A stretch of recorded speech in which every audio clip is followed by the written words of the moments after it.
بسم اللہ الرحمن الرحیم۔ محترم حاضرین، خطبہ مسنونہ کے بعد میں نے سورۃ البروج کی آدھے حصے کی آیتیں تلاوت کی۔ یہ سورہ اللہ کا کلام ہے، اس اعتبار سے زندہ و جاودہ ہیں، اپنے اندر بہت ساری ہدایات اور تعلیمات کو سمیٹے ہوئے ہیں۔ موجودہ حالات میں اس سورہ کا مضمون ہمارے لیے بہت بڑا ہدایت کا سامان ہے۔ اللہ رب العالمین نے سورہ کے آغاز میں چار چیزوں کی قسمیں کھائی، والسماء ذات البروج والیوم الموعود والشاہد ومشہود۔ برجوں والے آسمان کی قسم، وہ برج جو بڑے بڑے ستاروں اور ان کے جھرمٹ کے منازل ہیں، کتنے وسیع اور کشادہ ہیں۔ اللہ نے ایسے کشادہ آسمان کی قسم کا ذکر کیا۔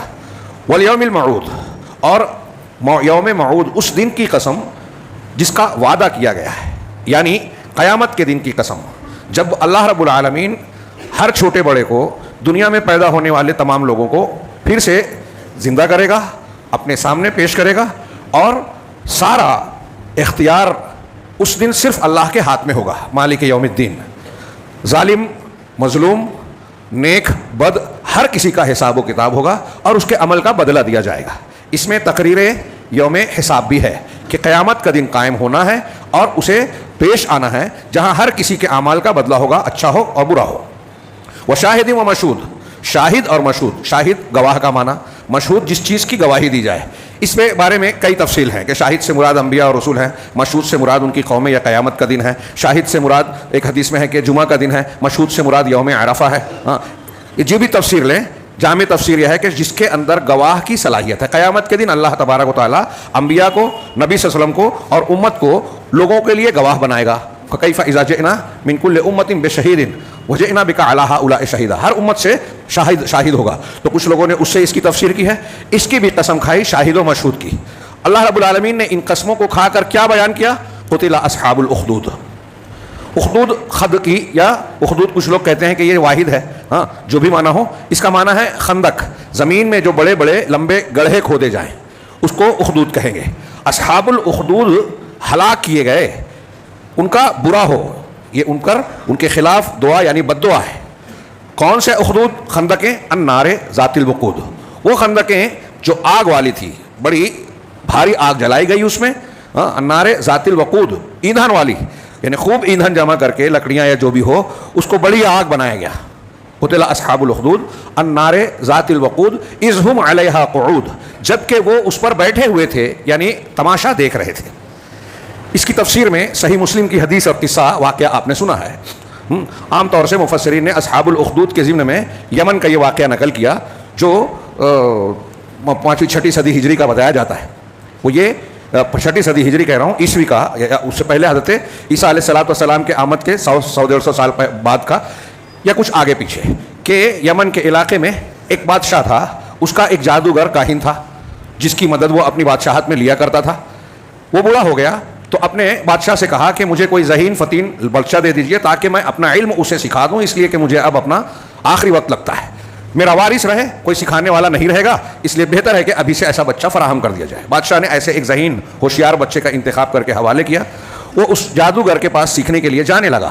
راستے میں ایک راہب کا مقام پڑتا تھا۔ راہب اس وقت وہی مسلمان تھے، اچھے اور صحیح ایمان والے لوگ، عبادت گزار آدمی تھا، نیک اور پرہیزگار آدمی تھا۔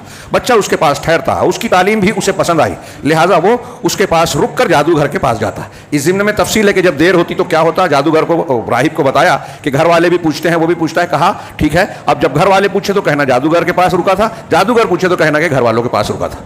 یہ معاملہ چلتا رہا۔ ایک روز بچہ راستے سے گزر رہا تھا، دیکھا کہ راہ میں ایک بڑا کوئی جانور ہے، کہتے ہیں شیر یا بڑا سانپ اژدہا، جس نے لوگوں کا راستہ روک رکھا تھا۔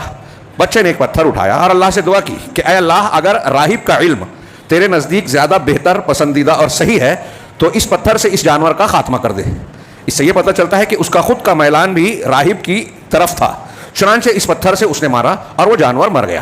لوگوں میں چرچا ہوئی، کہہ رہے یہ بچہ تو بہت ایسا علم رکھتا ہے جو ہمارے پاس نہیں ہے، اس کا بڑا مقام ہو گیا۔ اس نے راہب سے جا کے اس واقعے کا ذکر کیا۔ راہب نے کہا کہ تمہارا مقام بہت اونچا ہو گیا ہے، تم مجھ سے بھی آگے بڑھ گئے ہو۔ یہ اہل علم کا طریقہ ہوتا ہے کہ عمر میں چاہے چھوٹا ہو، اگر علم و فضل میں کوئی بڑا ہو تو اس کی حوصلہ افزائی کرتے ہیں۔ لیکن انہوں نے یہ بھی کہا راہب نے کہ عنقریب جب تم اس مقام پر پہنچ چکے ہو تو اب تمہاری آزمائش ہوگی.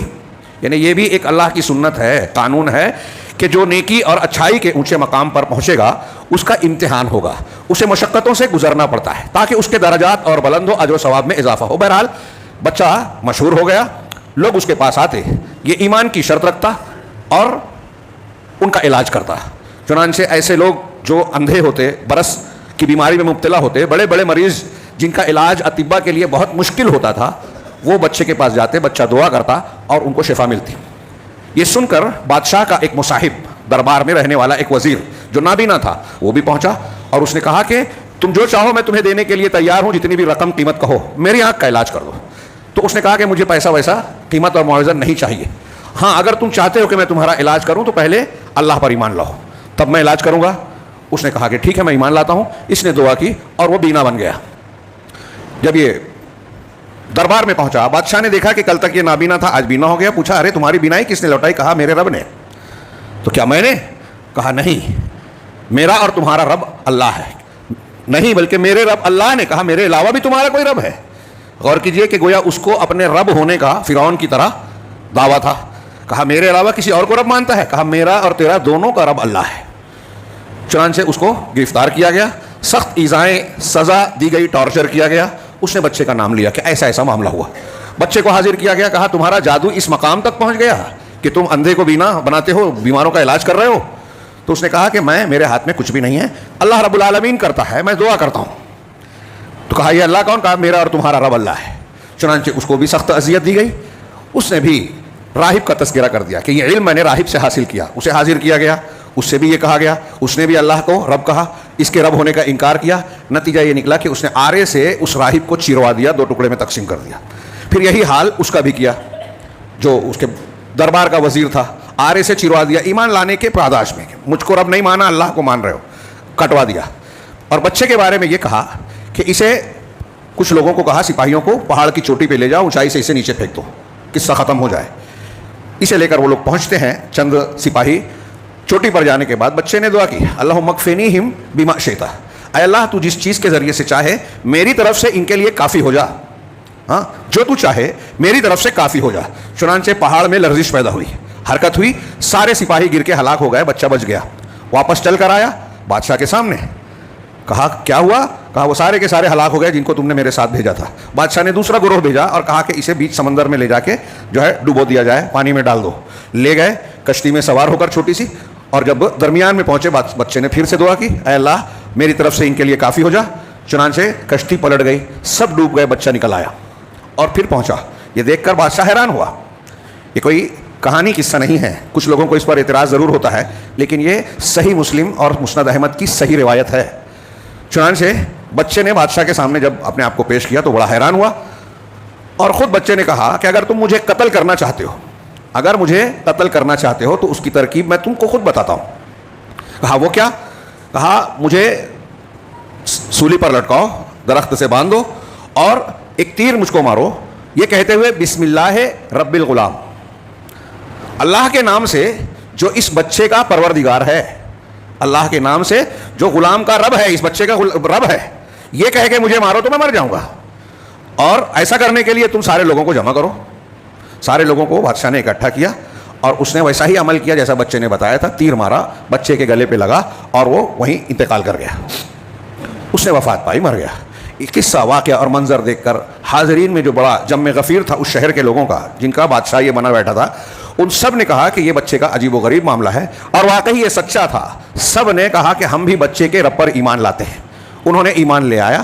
اب بادشاہ کو خبر دی گئی کہ جس کا تمہیں ڈر تھا تم نے 3-4 لوگوں کو مروایا, اب پورا شہر جو ہے اس بچے کے دین کو اختیار کر لیا, تمہاری ربوبیت کا انکار کر کے اللہ کو رب العالمین مان لیا. چنانچہ یہ سن کر بادشاہ نے حکم دیا کہ بڑے بڑے گڑھے اور خندقیں کھودی جائے, اس میں بڑی آگ جلائی جائے, اور ان سب کو پکڑ پکڑ کر اس میں ڈالو جو اللہ کو مان رہے ہیں اور میرا انکار کر رہے ہیں. جو اپنے دین سے واپس لوٹا ہے اسے چھوڑ دینا, جو نہیں مانے اسے اس آگ میں جھونک دینا. چنانچہ آگ جلائی گئی. غور کیجئے, ابھی نئے نئے مسلمان ہیں, کوئی لمبی چوڑی تعلیم نہیں دی گئی ہے, اور کہا گیا کہ اگر اپنے پچھلے دین پر نہیں آتے تو اس میں جانا پڑے گا, کود جاؤ. لوگ جھک در جھک اپنے آپ کو اس آگ میں ڈالنے لگے. یہ دین پر ثابت قدمی کتنی دیر ہوئی تھی ایمان لائے ہوئے. ایمان لانے کے بعد اتنی مضبوطی کہ اس میں آگ میں اپنے آپ کو جھونکنے کے لیے تیار ہو گئے. لوگ اس میں ڈالے جاتے رہے اہل ایمان, یہاں تک کہ ایک اسی حدیث میں ہے ایک خاتون آگ کے قریب پہنچ کر ٹھٹک گئی, رک گئی, جھجکنے لگی. اس کی گود میں ایک بچہ تھا. اللہ نے بچے کو قوت گویائی دی تو اس نے کہا اپنی ماں سے اصبری انک علی الحق او کما قال, کہ ماں امی صبر کرو, جمے رہو, تم حق پر ہو. اور یہ سن کر اس عورت نے بھی آگ میں چھلانگ لگا دی. ہاں, بعض روات کا کہنا ہے کہ حضرت عمر فاروق رضی اللہ تعالیٰ عنہ کے زمانے میں ایک کھدائی میں اس بچے کی لاش ملی. ہاں, تو اس کی لاش ویسی ہی تھی اور جہاں تیر لگا تھا اس مقام پر ہاتھ تھا, ہاتھ ہٹایا جاتا تو خون بہنے لگتا, چھوڑا جاتا تو واپس زخم پر آ جاتا. ہاں, یہ واقعہ ہے. اس واقعے کے تناظر میں ان آیتوں کو دیکھا جائے. قتل اصحاب الاخدود, اصحاب الاخدود ہلاک کر دیے گئے. النار ذات الوقود, وہ آگ جو ایندھن والی تھی, روشن کی گئی. اذ ہم علیہا قعود, وہاں وہ لوگ منظر دیکھ رہے تھے. علامہ ابن کثیر نے اور بھی واقعات بیان کیے جو ان آیتوں کی تفسیر میں پیش کیے اس لڑکے کے واقعے کے علاوہ. یعنی اس آیت یا ان آیتوں میں جو مضمون بیان کیا گیا وہ ہر اس واقعے پہ فٹ ہوتا ہے جہاں اہل ایمان کو ایمان اور مسلمان ہونے کی وجہ سے, اللہ پر ایمان لانے کی وجہ سے ستایا جائے, تکلیف دی جائے, قتل و غارت گری کا نشانہ بنایا جائے. وہ چاہے آج غزہ کے مسلمان اس میں ہوں.